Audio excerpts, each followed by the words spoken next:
اگر تم میں سے کسی کو یہ شوق ہو کہ وہ جنتی شخص کو دیکھے تو ابھی وہ مسجد کے دروازے پہ نظر رکھے، جو پہلا شخص مسجد میں داخل ہوگا وہ جنتی ہوگا۔ اب حضور کے اس فرمان میں کوئی حکمت تھی، اور صحابہ جانتے تھے کہ حضور نے جو توجہ دلائی ہے تو ہمیں ضرور دیکھنا چاہیے، ورنہ وہ اگر صرف جنتی دیکھنے کا ہی شوق رکھتے ہوتے تو حضور تو سامنے تشریف فرماتے۔ تو کہتے ہیں ہم نے دیکھا تو ایک بوڑھا شخص تشریف لایا۔ بیٹا رہنے دے اس کو، جزاک اللہ، توجہ بٹ رہی ہے، میں آپ کی مکمل توجہ اور انہماک کا طالب ہوں۔ تو اللہ کے محبوب نے فرمایا اگر جنتی دیکھنے کا شوق ہے تو دروازے پہ دیکھو، جو پہلا شخص مسجد میں داخل ہوگا وہ جنتی ہے۔ کہتے ہیں ہم نے دیکھا تو ایک بوڑھا شخص، آثار وضو اس کے چہرے پہ حویدہ تھے، جس طرح تازہ وضو کے بعد پانی چمک رہا ہے اعضائے وضو پر، اور صورتحال انتہائی سادہ تھی۔ بائیں ہاتھ میں انہوں نے جوتا خود ہی پکڑا ہوا تھا، پر وہ مسجد میں داخل ہوئے۔ خیر بیٹھ گئے، وقت گزر گیا، دوسرا دن آیا تو اللہ کے محبوب نے پھر ارشاد فرمایا صحابہ اگر جنتی دیکھنے کا شوق ہے تو دروازے پہ نگاہیں رکھو، جو شخص مسجد میں داخل ہوگا وہ جنتی ہوگا۔ تو کہتے ہیں ہم نے پھر دوبارہ دیکھا تو کل والے بزرگ پھر دوبارہ تشریف لائے، اور حالت بھی وہی تھی کہ بائیں ہاتھ میں جوتا پکڑا تھا اور آثار وضو چہرے پہ نمایاں تھے۔ تیسرا دن آیا تو پھر یہی ارشاد فرمایا جنتی دیکھنا ہو تو دروازے پہ نگاہ رکھو۔ دیکھا تو وہی بزرگ اسی حالت میں اسی طرح جوتا پکڑا ہوا مسجد میں داخل ہوئے۔ 3 دن گزر گئے یہ فرماتے ہوئے اللہ کے محبوب کو۔ جب تیسرا دن گزرا اور حضور علیہ السلام نے فرمایا تو صحابہ کہتے ہیں کہ وہ آ کے بیٹھ گیا۔ حضرت عبداللہ بن عمر رضی اللہ تعالیٰ عنہ فرماتے ہیں کہ میں مجلس کے اختتام پہ جب لوگ واپس گھروں کو پلٹنے لگے تو یہ بزرگ بھی جانے لگے تو میں ان کے پیچھے چل پڑا اور ان کے ساتھ ان کے دروازے تک پہنچ گیا۔ تو انہوں نے مجھے کہا کہ خیر ہے۔ میں نے کہا کہ میری والد صاحب سے کوئی شکر رنجی سی ہو گئی ہے، مجھے 3 دن کے لیے آپ اپنا مہمان رکھ لیں گے، میں آپ کے ساتھ رہنا چاہتا ہوں۔ تو انہوں نے کہا ہاں بسم اللہ آ جاؤ۔ کہتے ہیں کہ مجھے یہ شوق تھا کہ میں دیکھوں کہ یہ عمل کون سا کرتا ہے، کہ اللہ کے محبوب نے فرمایا ہے کہ جنتی دیکھنا ہے تو دروازے پہ دیکھو، اور 3 دن یہی دکھائی دیتا رہا تو کوئی بات تو ہوگی۔ تو انہوں نے کہا بسم اللہ آئیے۔ انہوں نے مجھے رات کو بستر بچھا دیا اور میں بظاہر لیٹ گیا، اور تاثر یہ دیا کہ میں سو رہا ہوں، لیکن میں سویا نہیں تھا۔ میں اس ٹو میں تھا کہ دیکھوں کہ یہ رات کو اٹھ کے اعمال کیا کرتے ہیں، نوافل کیسے پڑھتے ہیں، دیگر اوراد و وظائف اور اشغال کا کیا معمول ہے۔ کہتے ہیں کہ ساری رات گزر گئی، انہوں نے کوئی خاص عمل نہیں کیا الا یہ کہ جب وہ کروٹ بدلتے تھے تو اللہ کا نام لیتے تھے۔ اس کے علاوہ میں نے کوئی ان کا خاص عمل نہیں دیکھا۔ اب میں تو اس ٹو میں تھا، میں نے سوچا میری وجہ سے آج انہوں نے اپنے معمولات تبدیل کر لیے ہوں گے، چلو کل صحیح۔ اگلا دن بھی سارا گزرا اور میں دن کے معمولات بھی دیکھتا رہا، پھر رات ہوئی، پھر میں یوں لیٹ گیا کہ تاثر دیا کہ میں سو رہا ہوں لیکن میں جاگ رہا تھا، اور وہ بھی ساری رات سوئے رہے۔ تیسری رات بھی یوں گزر گئی اور دن بھی ایسے ہی گزرے۔ جب 3 دن اور 3 راتیں گزر گئیں تو تیسری رات گزرنے کے بعد میں نے بزرگوں سے کہا کہ والد صاحب سے کوئی ناراضگی والا معاملہ تو نہیں تھا، میں نے آپ کی صحبت میں رہنا چاہا تھا اور 3 دن میں نے آپ کے پاس گزارے، اور میری ایک لالچ تھی، اور وہ یہ کہ اللہ کے محبوب علیہ السلام نے فرمایا تھا جنتی دیکھنا ہے تو دروازے پہ دیکھو، اور میں دیکھتا رہا 3 دن تک آپ ہی تشریف لاتے رہے، تو کوئی بات ہوگی، کوئی عمل ہوگا، تو اس کی ٹو میں، اس کے تتبع میں آپ کی صحبت میں 3 دن یہاں آپ کے پاس رہا ہوں، لیکن مجھے تو کوئی ایک چیز بھی نظر نہیں آئی جو الگ سے ہو، جو باقی لوگ اعمال کرتے ہیں آپ نے بھی وہی کیے۔ تو یا تو آپ نے وہ اعمال مجھ سے چھپا لیے ہیں تو یا پھر میری سمجھ میں نہیں آئی کہ یہ ماجرا کیا ہے کہ اتنا بڑا اعزاز آپ کے نام کیا گیا لیکن آپ کے معمول تو ہمارے جیسے ہی ہیں۔ تو وہ بزرگ فرمانے لگے کہ عبداللہ بن عمر، تم نے 3 دن محنت کی، اس غور و تفحص میں رہے، اس ٹو میں رہے، اور تم جو ہے وہ مجھے جانچتے رہے اور میرے اعمال دیکھنے کی کوشش میں لگے رہے، اور اگر تم اور دن بھی کچھ گزارتے تو پھر بھی تمہیں کوئی اور چیز نہ ملتی جس طرح ان 3 دنوں میں نہیں ملی۔ لیکن دوسری بات یہ ہے کہ میں نے تم سے کوئی چیز چھپائی بھی نہیں ہے، میرے معمول بھی یہی ہیں، اس سے ہٹ کے کوئی چیز ہے بھی نہیں۔ لیکن ایک چیز ہے جو تم دیکھ نہیں سکے اور بھی رہو تو نہیں دیکھ پاؤ گے، لیکن تم نے 3 دن محنت کی ہے، میں تمہیں خود بتا دیتا ہوں۔ تو کہتے ہیں یہی میرا مقصود تھا، میں ہمہ تنگوش ہو گیا۔ تو وہ بزرگ مجھے فرمانے لگے کہ اے عبداللہ بن عمر، یہ جو میرا سینہ ہے نا، اس میں کسی مومن کا بغض نہیں ہے، یہ ہے وہ میرا عمل جس کی وجہ سے یہ اتنا بڑا اعزاز میرا مقسوم ٹھہرا۔ تو جب تک ہم اپنے اندر کو ستھرا نہیں کرتے، باہر جتنا مرضی مل مل کے دھو لیں، ہماری ساری توجہ ظاہر کی پاکیزگی کی طرف ہے۔ ہمارا اسلام، ہمارا دین، ہمارے آقا و مولا ظاہر کی پاکیزگی کا بھی ہمیں حکم دیتے ہیں، اور دن میں کم از کم 5 مرتبہ تو ہم وضو کرتے ہیں، لیکن اس سے کہیں بڑھ کر تاکیدات ہمارے اندر کی ستھرائی کی ہمیں دی گئی ہیں۔ ہمارا زور سارا پیکنگ پہ ہے، اور جو اندر ہے اس پر ہماری توجہ نہیں۔ میاں صاحب نے کہا تھا نا، شیشے اتے کٹا جمیا کندھاں چاڑی جاندے، شیشے اتے کٹا جمیا کندھاں چاڑی جاندے، جلداں نو اے سانپ کے رکھ دے ورکے پھاڑی جاندے۔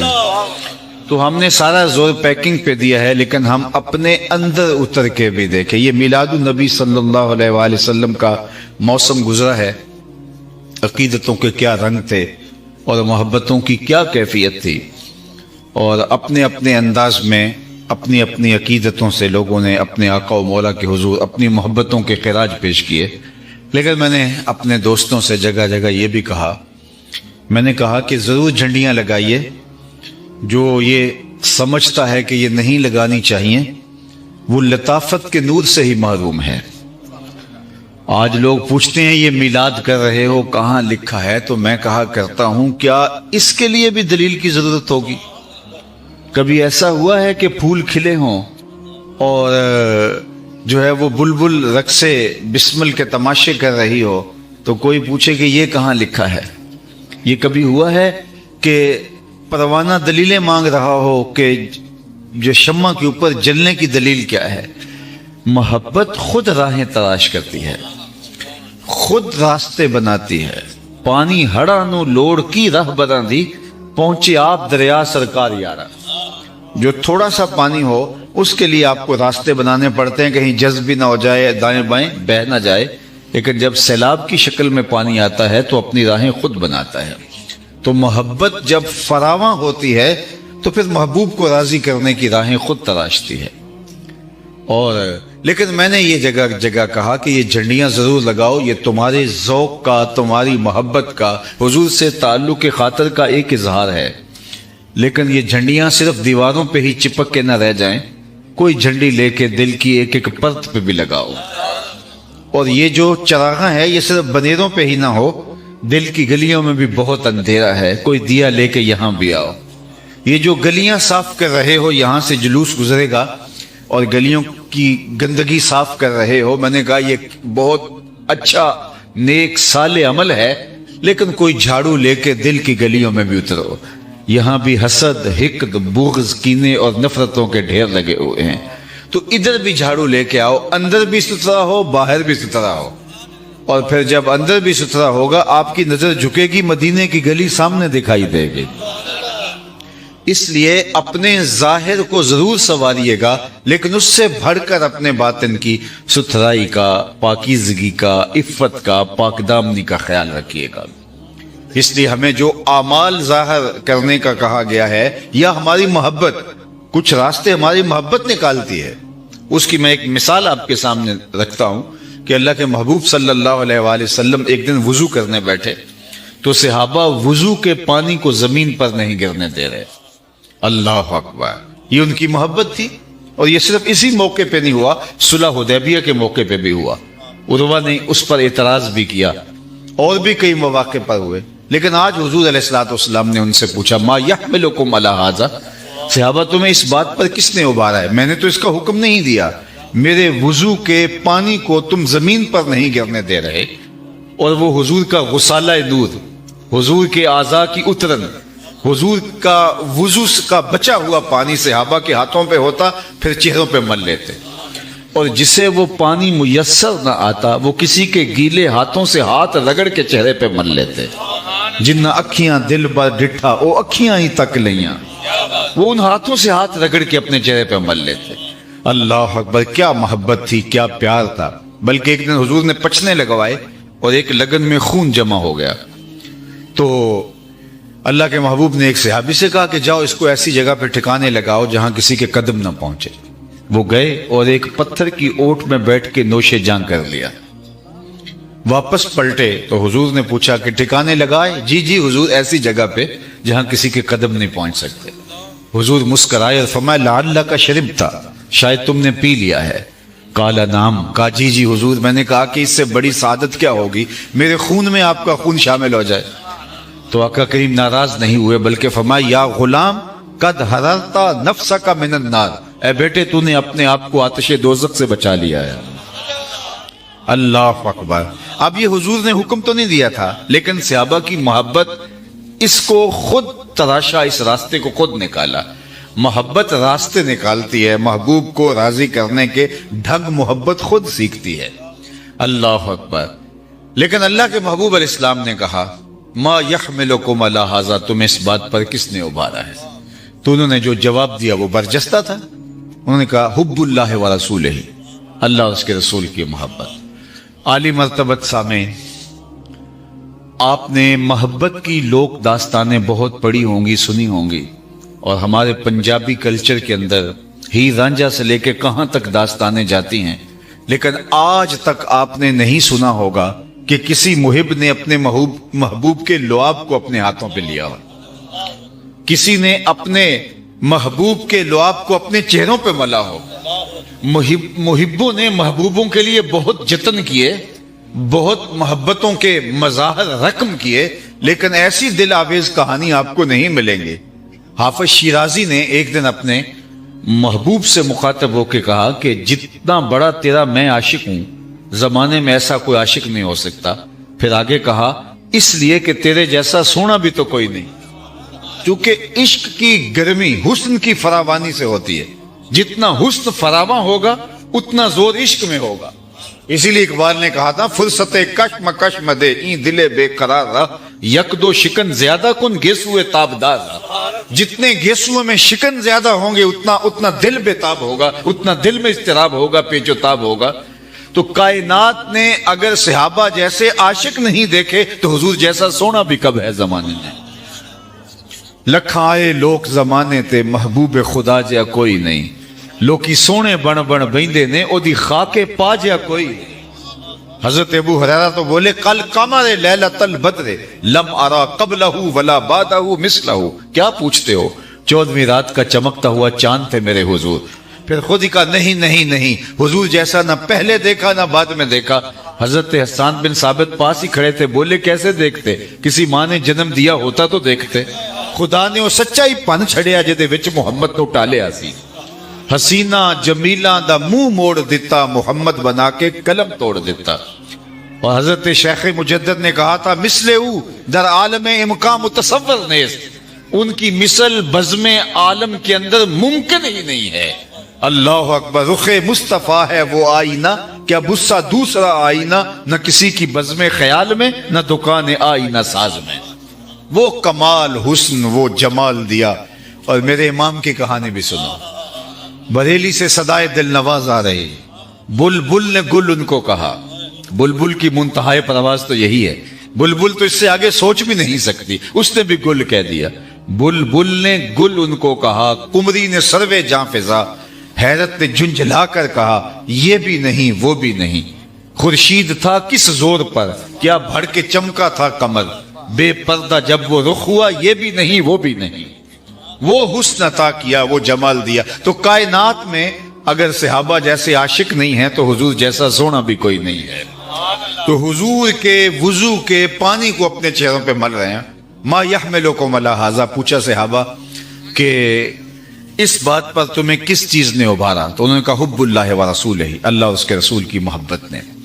تو آقا کریم علیہ الصلوۃ والسلام نے فرمایا جو یہ چاہے کہ اللہ اس کے رسول سے محبت کرے اور اللہ اور اس کا رسول اس سے بھی محبت کرے تو اس کو 3 کام کرنے چاہیے۔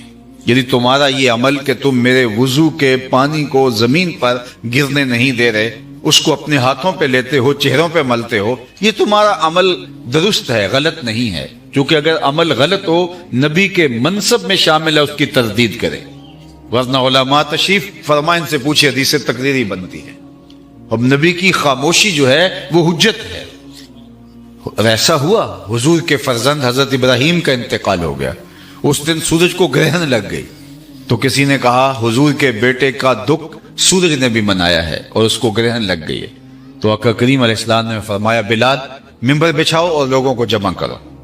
لوگ جمع ہو گئے، حضور ممبر پہ تشریف فرما ہوئے اور اللہ کی حمد بیان فرمائی اور کہا ان الشمس والقمر آیتان من آیات الرحمن لا یخسفان بموت احد منکم۔ لوگوں سن لو، اچھی طرح سن لو، سورج اور چاند اللہ کی نشانیوں میں سے 2 نشانیاں ہیں، کسی کے مرنے اور جینے سے ان کو گرہن نہیں لگا کرتی۔ چونکہ یہاں حضور کی خاموشی یہ عقیدہ بنتا، لوگوں کے لیے دلیل اور حجت بن جاتی، لہذا حضور نے خاموشی اختیار نہیں کی، لیکن یہاں حضور نے خاموشی اختیار کی۔ کئی مرتبہ وضو کے پانی کو صحابہ نے اپنے ہاتھوں پہ لے کے چہروں پہ ملا، حضور نے کبھی منع نہیں کیا، آج بھی منع نہیں کیا، لیکن حضور نے ایک اور امر کی طرف توجہ دلائی، کہیں محبت کی فراوانی کے اندر جو ہے وہ توجہ دین کے دیگر معاملات سے ہٹ نہ جائے۔ صحابہ تو میری صحبت کے نور میں رہے ہیں، بعد میں آنے والے کہیں جو ہیں وہ کہیں نظر انداز نہ کر بیٹھیں۔ تو اللہ کے محبوب نے فرمایا جو یہ چاہے اللہ اور اس کے رسول سے محبت کرے اور اللہ اس کا رسول اس سے محبت کرے تو اس کو 3 کام کرنے چاہیے۔ سب سے پہلا کام فرمایا جب بولے سچ بولے، زندگی میں کبھی جھوٹ نہ بولے، یہ مومن کی زندگی ہے۔ اور ہم جھوٹ بول کیسے سکتے ہیں؟ ہمارے آقا کو تو کافر بھی صادق اور امین کہتے تھے۔ اگر ہمارے اندر جھوٹ اتر آیا ہے تو یہ کدھر سے آ گیا ہے؟ جب ہم حضور کی عاشق ہوں گے، حضور سے محبت کرنے والے ہوں گے، آپ سے پیار اور الفت کا تعلق رکھنے والے ہوں گے، تو ہماری زبان پہ جھوٹ کیسے آئے؟ جل نہ جائے زبان ہماری۔ ہمارے آقا تو جھوٹ سے نفرت فرماتے۔ آقا کریم سے پوچھا گیا کہ مومن بزدل ہو سکتا ہے؟ فرمایا نہیں، بہادر ہوتا ہے۔ لیکن ہو سکتا ہے کبھی بزدلی کر جائے، آخر بشری تو ہے۔ پھر پوچھا گیا مومن بخیل ہو سکتا ہے؟ کہا نہیں، سخی ہوتا ہے۔ لیکن ہو سکتا ہے کبھی بخل بھی کر جائے، آخر بشر ہی تو ہے۔ تیسرا سوال حضور سے پوچھا گیا مومن جھوٹا ہو سکتا ہے؟ فرمایا جھوٹا نہیں ہو سکتا، یہ طے بات ہے کہ مومن ہو جھوٹا ہو یہ نہیں ہو سکتا۔ اس آئینے کے اندر مجھے اور آپ کو اپنی شکل ضرور کبھی دیکھنی چاہیے کہ ہم کھڑے کہاں ہیں۔ مومن کی شان ہے کہ مومن جھوٹ نہیں بولتا، اور جو قدم قدم پہ جھوٹ بولے، وہ کہے سودا ہی نہیں بکتا اگر جھوٹ نہ بولے، تو میں کہتا ہوں میاں تیرا نہیں بکتا، جاپان والے کیسے بیچ لیتے ہیں؟ پوری دنیا پہ فروخت کر رہے ہیں، آنکھیں بند کر کے لوگ ان کا سودا خریدتے ہیں، اور جھوٹ ان کے قریب سے بھی کبھی نہیں گزرا، اور ان کا اعتبار قائم ہے کہ کبھی وہ 2 نمبر نہیں لگائیں گے، ایسے سچ کے ساتھ جڑے ہیں، اور دنیا پر ان کی عزت اور ان کا وقار قائم ہوا ہے۔ اور ان کو کس نے بتایا جھوٹ نہیں بولنا؟ ماں نے بتایا، ان کی معاشرت نے بتایا، ان کے باپ نے بتایا، اور ہمیں تو آمنہ کے لال نے بتایا تھا۔ تو ہم کس طرح جھوٹ بول سکتے ہیں؟ ہماری زندگی میں جھوٹ آئے گا کیسے، داخل کیسے ہوگا؟ جب ہم اس نبی کے عاشق ہوں گے، اس نبی کے غلام ہوں گے، ہماری زندگی میں جھوٹ آ ہی نہیں سکتا۔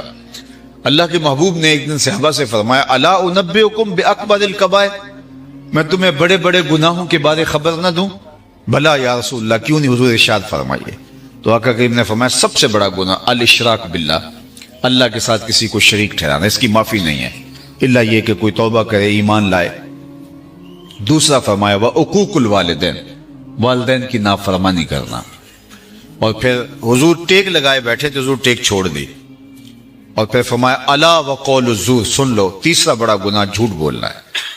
الا کے ساتھ تنبیہ فرمائی، اور پھر فرمایا الا وقول الزور، پھر اس کے بعد پھر دوبارہ فرمایا الا وقول الزور، پھر فرمایا الا وقول زور، حضور فرمائے جا رہے تھے اور صحابہ کہہ رہے تھے لیتہ سکتا، کاش کہ حضور سکوت اختیار فرمائے۔ بار بار تکرار سے حضور مشقت میں ہیں اور تکرار کے ذریعے سے جو اس کی اہمیت اجاگر کرنا چاہتے ہیں وہ ہم سمجھ گئے۔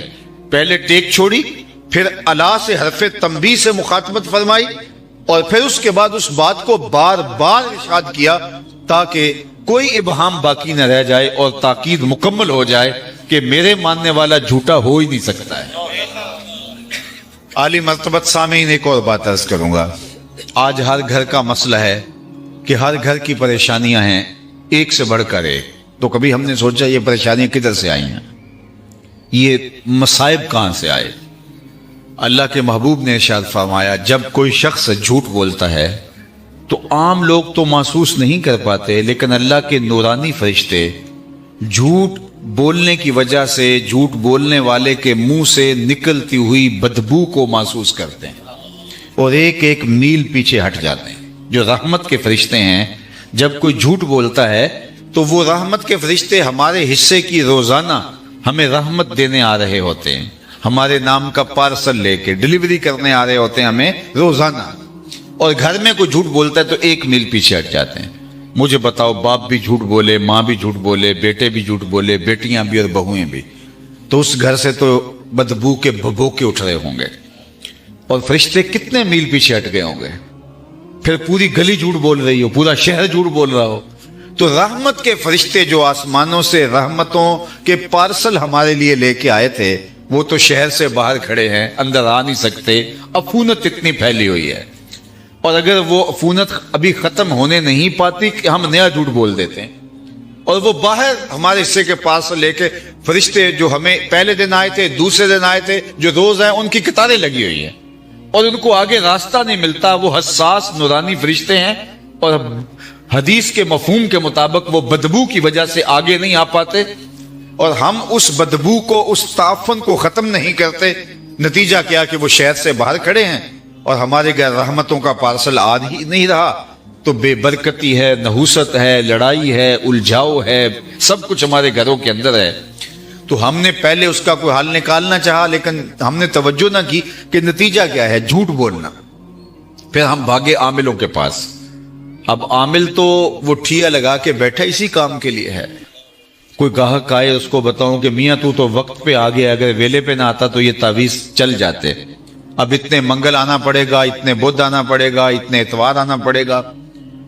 میں نہیں کہتا سارے عامل غلط ہیں، کوئی 1000 میں سے 1-2 اچھے بھی ہوں گے، لیکن اکثر عامل جو ہے وہ فراڈ پر مشتمل ایک کاروبار کرنے کے لیے دھندے کا پھٹا لگا کے بیٹھے ہوئے ہیں، اور بہت سارے ایسے ہیں کہ جن کو وضو کیا غسل کا طریقہ بھی نہیں آتا، اور بڑے بڑے اچھے گھرانوں کی خواتین جا کے ان کے سامنے بیٹھی ہوتی ہیں اور ان سے اپنے درد کا مداوع چاہ رہی ہوتی ہیں، اور وہ اول فول پتہ نہیں کیا لکھ رہے ہوتے ہیں، کیا بک رہے ہوتے ہیں، اور پھر نتیجہ کیا ہوتا ہے کہ وہ ان لوگوں کو مزید ضعف الاعتقادی کے اندر مبتلا کر دیتے ہیں، اور وہ ضعف الاعتقادی بالآخر شرک کی طرف ان کو لے جاتی ہے۔ نتیجہ کیا ہوا؟ جھوٹ بولا، جھوٹ کی نحوست آئی، رحمت کے فرشتے پیچھے ہٹ گئے، گھر میں رحمت کا پارسل نہیں آ پا رہا، گھر میں بے برکتی اور نحوست، اور گھر کے اندر لڑائی، الجھاؤ، فسادات، اور کثرت کے باوجود جو ہے وہ کچھ میسر نہیں ہے، اور ہم جو ہیں وہ ان عاملوں کے پاس بھاگتے ہیں، ان سے جو ہے وہ اپنا دارو اور درد لیتے ہیں جن کے پاس پلے خود کچھ نہیں ہے۔ اگر ہم اپنے گھروں میں سچ کا چراغاں کریں، روزانہ رحمتیں ہمارے گھروں میں اتریں گی۔ اگر صبح اٹھتے ہی ہمارے گھروں کے اندر قرآن کھلے تو ہمارے گھر میں برکتوں کے قافلے اتریں گے، فرشتے رحمتیں لے کے ہمارے گھر میں، رحمتوں کے تھال بھرے ہوئے ہمارے گھر میں لے کے انڈھیل دیں گے، کرم نوازیاں اللہ کی ہوں گی اگر ہمارے گھر کے اندر سچائی کا بول بالا ہو۔ لیکن ہم تو مذاق میں بھی جھوٹ بولتے ہیں، ہم تو سیریس بھی جھوٹ بولتے ہیں، جھوٹ ہمارے لیے مسئلہ ہی کوئی نہیں رہا، جبکہ جھوٹ انسان کو جہنم کی طرف لے جاتا ہے اور سچ انسان کو جنت کی طرف لے جاتا ہے۔ تو میرے اور آپ کے آقا و مولا اتنے سچے تھے، ذرا سنو حضور کی کہانی۔ جب حکم ہوا وَأَنذِرْ عَشِيرَتَكَ الْأَقْرَبِينَ، جو قریبے لوگ ہیں، قریبی، حضور آپ ان کو دعوت تبلیغ کیجئے، دعوت دین دیجئے، تو حضور کوہ صفا پہ سب کو جمع کیا، اور جمع کر کے کیا کہا, لوگوں اگر میں کہوں پہاڑ کی دوسری جانب سے ایک لشکر آ رہا ہے جو تمہارے اوپر حملہ آور ہوگا, تمہیں طاقت و تاراج کر دے گا, تو میری بات مان لو گے؟ تو انہوں نے کہا ہم اوپر چڑھ کے دیکھیں گے, اگر نظر آیا تو درست, اور اگر نظر نہ آیا تو ہم کہیں گے ہم اندھے ہو گئے ہیں, آپ سچے ہو, چونکہ ہم نے کبھی زبان سے جھوٹ نکلتے نہیں دیکھا. اللہ اکبر. یہ الگ بات ہے, بتوں کی محبت غالب آ گئی اور انہوں نے حضور علیہ الصلوۃ والسلام کا انکار کر دیا. تب لک ہنالک سائر الیوم لہذا جمعتنا, جو کچھ بھی انہوں نے کہا وہ کہانی الگ ہے, لیکن انہوں نے کہا نظر نہ بھی آیا تو ہم کہیں گے ہم اندھے ہو گئے ہیں, آپ سچے ہو. تو یار حضور کے غلام کے بارے میں لوگوں کو یقین ہونا چاہیے کہ یہ جھوٹ نہیں بول سکتا. یہ حضور کا غلام ہے, یہ حضور کا نام لیوا ہے, اس کے یہاں حضور کے نام کا بیج لگا ہے, اس کے گھر کی چھت پہ حضور کے نام کا جھنڈا لگا ہے. یہ دھوکہ باز نہیں ہو سکتا, یہ جھوٹ نہیں ہو سکتا, یہ فراڈیا نہیں ہو سکتا, اس لیے کہ یہ حضور کے ساتھ جڑا ہوا ہے. اس نسبت کا لحاظ اور اس نسبت کی لاج نبھانا پڑے گی ہم. تو فرمایا ایک بات تو یہ کہ اگر تم چاہتے ہو کہ اللہ اس کے رسول سے پیار کرو اور اللہ اس کا رسول تم سے پیار کرے, تو ایک تو جھوٹ نہیں بولنا, اور دوسری بات ارشاد فرمائی کہ کبھی بھی تم امانت میں خیانت نہیں کرو گے. اللہ اکبر. تو یہ ہمارے دین نے ہمیں حکم دیا, اور مثالیں حضور کی ذات میں دیکھو حضور کیسے امین تھے.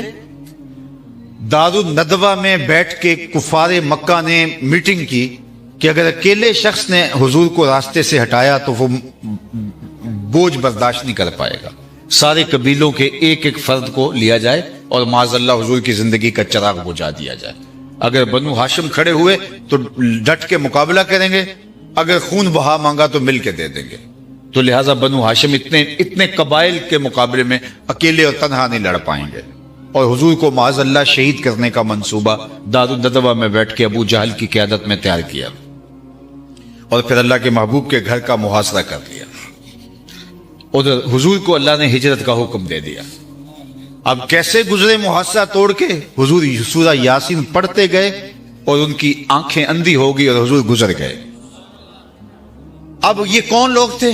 جو حضور کی زندگی کا چراغ بجھانے آئے تھے, حضور کو معاذ اللہ شہید کرنے آئے تھے. لیکن دیکھو میرے حضور کی شان. سیدنا علی المرتضی رضی اللہ تعالیٰ عنہ کو اپنے بستر پہ لٹایا, کالی میرے بستر پہ لیٹ جاؤ, صبح ان کی امانتیں دے کے تم بھی آنا. جو خون کے پیاسے ہیں, جو جان کے درپے ہیں, جو شہید کرنا چاہتے ہیں, ان کی امانتیں حضور کے گھر میں ہیں, اور وہ بھی پہلے امانتیں نہیں نکلوا رہے, انہیں بھی یقین ہے امانتیں ضائع نہیں ہوں گی, اور حضور بھی ان حالات کے اندر اپنے بھائی کو وہاں لٹا کے جا رہے ہیں تاکہ امانتیں ان تک پہنچ جائے. کائنات میں کوئی ایسا امین لاؤ تو صحیح جیسا آمنہ کے لال کھا. تو یہ شان ہے امانت کی, اور میں اور آپ اس نبی کے اگر ماننے والے ہیں تو ہم کسی کا قرض کیسے دبا سکتے ہیں؟ آج کسی کو کوئی قرض دے بیٹھے, بعد میں اس کو دلیلیں دینی پڑتی ہے, مجھے لوڑ پڑ گئی یا ضرورت پڑ گئی ہے اس لیے مانگ رہا ہوں. بھیا اس کا قرض ہے, کوئی ضرورت نہ ہو پھر بھی مانگ سکتا ہے, لیکن اس کو حجتیں پیش کرنی پڑتی ہیں کہ جناب اس لیے تم سے مانگ رہا ہوں. اور وہ فون بھی نہیں اٹھا رہا ہوتا, وہ بادشاہ بن جاتا ہے, وہ دعا کر رہا ہوتا ہے یہ فوت ہی ہو جائے جس سے میں نے قرض لیا ہے. اور آج لوگوں کی جائیدادیں ہڑپ کر لیتے ہیں, لوگوں کی زمینیں دبا لیتے ہیں, اور کوئی بات نہیں ہے. دیوار رکھتے ہو ہمسائے کی 2 انچ دبا لینا, اس کو فن سمجھا جانے لگا ہے. جس نے کسی کی ایک بالشت زمین دبا لی, قیامت کے دن 7 زمینوں کا توق اس کے گلے میں ڈال دیا جائے گا. کون ہے جو اس کو برداشت کر سکے؟ قیامت کے دن یہ دنیا کے سکے تو ختم ہو جائیں گے, یہ درہم, دینار, ڈالر, پاؤنڈ کچھ نہیں چلے گا. وہاں سکہ رائج الوقت عمل ہوں گے, اور کسی نے اگر کسی کے 3 پیسے دینے ہوئے, صرف 3 پیسے روپے نہیں, اس کے عوض میں 700 نمازیں جو جماعت کے ساتھ پڑھی ہیں وہ لے لی جائیں گے. تو اگر 5-7 ہزار بھی کسی کا دینا ہوا تو زندگی کی ساری نمازیں, سارے حج, سارے عمرے لے لیے جائیں گے, پھر بھی کام مکمل نہیں ہوگا. تو یہ ساری تو محنت پہ ضائع ہوگی. کیتی کتری پئی خو محمد, سکہ بنیا زردہ, سب برباد ہو گیا. اور سب دے کے بھی اگر کام نہ بنے تو ان کے گناہ لینے پڑیں گے. تو اب میں اور آپ دیکھیں کہ امانت کا بوجھ کتنا ہے. اور تیسری بات اللہ کے محبوب نے ارشاد فرمائی کہ جو چاہتا ہے اللہ اس کا رسول اس سے پیار کرے, اور اللہ اس کا رسول سے وہ پیار کرے, اس کو چاہیے کہ اس کی ہمسائیگی میں کوئی آ بسے تو وہ حق مجاورت ادا کرے. ہمسائے کے حق کا خیال رکھے۔ اللہ اکبر۔ اور ہمسایہ وہ نہیں ہوتا جس کا دروازہ آپ کے گھر کے سامنے، اور صرف وہ نہیں ہوتا جس کی دیوار آپ کے دیوار کے ساتھ جڑی ہے، 40 گھروں تک ہمسائیگی ہوتی۔ اور اگر اس یونٹ کو سنبھال لیں، اپنے ہمسایوں کا خیال رکھنا شروع کر دیں، تو مجھے بتاؤ یہ معاشرہ جنت نہیں بن جائے گا؟ اگر ہم یہ طے کر لیں کہ ہمسایہ ہماری طرف سے اذیت میں نہیں ہوگا، اور یہ بھی سن لیجئے، قیامت کے دن سب سے پہلے اللہ کی بارگاہ میں جو شکایت لگائے گا وہ ہمسایہ ہوگا۔ قیامت کے دن سب سے پہلا سوال نماز کا ہوگا، سب سے پہلے فیصلہ قتل کا ہوگا، اور سب سے پہلے شکایت ہمسایہ لگائے گا۔ اور ہمسایہ کافر بھی ہو تو ہمسائیگی کا حق ہے، اور اگر مومن ہو تو 2 حق ہیں، اگر رشتہ دار بھی ساتھ ہو تو 3 حق ہیں۔ تو صرف اس یونٹ کو سنبھال لیں، ہمسائے کو دکھ نہ دیں۔ ہمیں تو اس معاشرے کو جنت بنانا ہے، تبھی تو جنت کے طالب ہو سکتے ہیں۔ معاشرے کو جہنم بنا کے اور ہم جنت کے طالب بن جائیں، یہ کیسے ہو سکتا ہے؟ اور ہمیں تو مولانا نے، دنیا نے اور ہی مفہوم جنت کا عطا کر دیا ہے، اور ہی کچھ بتا دیا ہے سوائے حوروں کے۔ وہ جنت کا ذکر ہی نہیں کرتے۔ میں حوروں کا منکر نہیں ہوں، اس کو عنوان کو قرآن نے بیان کیا ہے، لیکن یہ ایک عنوان ہے جنت میں، ازواج مطہرہ کا، حوروں کا، یہ ایک عنوان ہے۔ جنت کا کیسا خوبصورت عنوان قرآن نے بیان کیا ہے، لا یسمعون فیہا لغوا ولا تاثیما۔ جنت ایسا مقام ہے جہاں سننے کے لیے آپ کو ایسی چیز نہیں ملے گی جو آپ کے کانوں پر بھی بوجھ ہو، جو آپ کی طبیعت پر بھی شاق ہو۔ میں تو کہتا ہوں یہ جو جنریٹر کی آواز ہمسائے کو کی تکلیف کا سبب ہوتا ہے، اس کا بھی حساب دینا پڑے گا۔ آپ اور مجھے اب دیکھنا پڑے گا۔ ہم اپنے گھر کا کوڑا پھینک کے گلی میں ڈال دیتے ہیں اور سمجھتے ہیں میرا گھر صاف ہو گیا، تو یہ تیرا گھر نہیں تھا، یہ تیرے گھر کا حصہ نہیں تھا۔ سب کچھ تو نے گھر کے اندر بنا لیا، کتنے کشادہ واش روم بنا لیے، لیکن 2 تھڑیاں بنانے کے لیے گھر کے اندر جگہ نہیں تھی، اور وہ ایک چھوٹی سی گلی کو مزید تنگ کر دیا، اللہ کی مخلوق کے لیے اذیت کھڑی کر دی، اور تو سمجھا کہ انہیں بہت کمال کر لیا ہے۔ تو فرمایا اگر کوئی چاہے کہ اللہ اس کے رسول سے محبت کرے اور اللہ اس کا رسول اس سے پیار کرے، اس کو یہ 3 کام کرنے چاہیے۔ ایک تو جب بھی بولے سچ بولے، ایک ہمسائے کے حقوق کا خیال رکھے، اور ایک فرمایا کبھی بھی امانت میں خیانت نہ کرے۔ عالی مرتبت سامعین، اگر ہم چاہتے ہیں ایک صالح پاکیزہ معاشرت کی بنیاد ڈالی جائے، تو ہمیں ان امور کی طرف بھرپور توجہ کرنی چاہیے، اور اپنی زندگی کو منظم کرنا چاہیے، اپنے اطراف سے خیر کو پھیلا کر کے پورے معاشرے کو صالحیت کی طرف لے جانے کا ہمیں آغاز کرنا چاہیے۔